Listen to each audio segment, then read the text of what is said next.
Isang mapayapang araw sa lahat, lalo na sa lahat ng mananampalatayang Katoliko.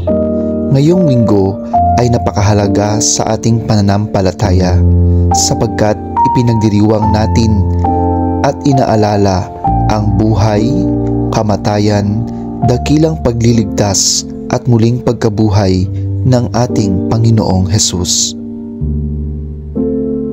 Noong nakaraang araw, ako ay nagpagupit sa isang barbero at sa bawat pagpapagupit ko may isang kwento akong palaging naaalala at siguro ang halos lahat ay pamilyar sa kwentong ito. Ito ay tungkol sa isang bata na nagpagupit sa isang barbero. At ito ang takbo ng kwentong yun. Isang araw, habang ang bata ay nagpapagupit, nagwika ang barbero. Sabi niya, "Utoy, alam mo ba, hindi ako naniniwala na may Diyos." Sumagot ang bata na may pagtataka. "Bakit naman po?" ang tanong ng bata. Sumagot naman kaagad ang barbero at ang sabi, "Tingin ka sa labas, ang daming taong may problema. Kung may Diyos, idi sana inayos na niya lahat ng may problema." Sumagot naman pabalik yung bata, "Ganun po ba? Ako din po, hindi naniniwalang may barbero." Nabigla yung barbero at nagwika, "Ha? Bakit naman?" Sumagot yung bata, "Tingin din po kayo sa labas. Kasi kung may barbero, bakit ang daming mahahabang buhok?" Nalilitong sumagot ang barbero, Hindi ko naman sila pwedeng gupitan kung ayaw nila."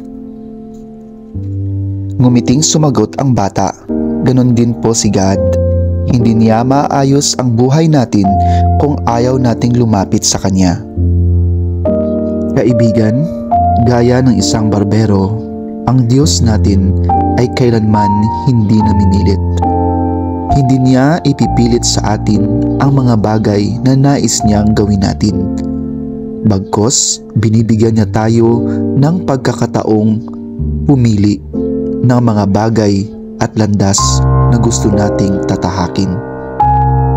Minsan sa ating buhay, pakiramdam natin pinapabayaan na tayo ng Diyos. Pero dapat nating malaman na hindi kailanman nagpapabaya ang Diyos. Palagi siyang nandyan sa ating tabi, laging gumagabay at nagpapaalala sa mga bagay-bagay na nangyayari sa ating buhay na tayo mismo ang may gawa. Kaya kaibigan, ang ating Diyos ay makatarungan at mapagmahal. Lagi nating isaisip at isapuso na sa kabila ng lahat ng ating kasalanan at pagtahak sa maling landas, tayo ay pinapatnubayan pa rin at buong puso at bukas palad pa rin tayong tatanggapin kung marunong lang tayong lumapit at mapagkumbabang magpaaruga sa Kanya. God bless us all.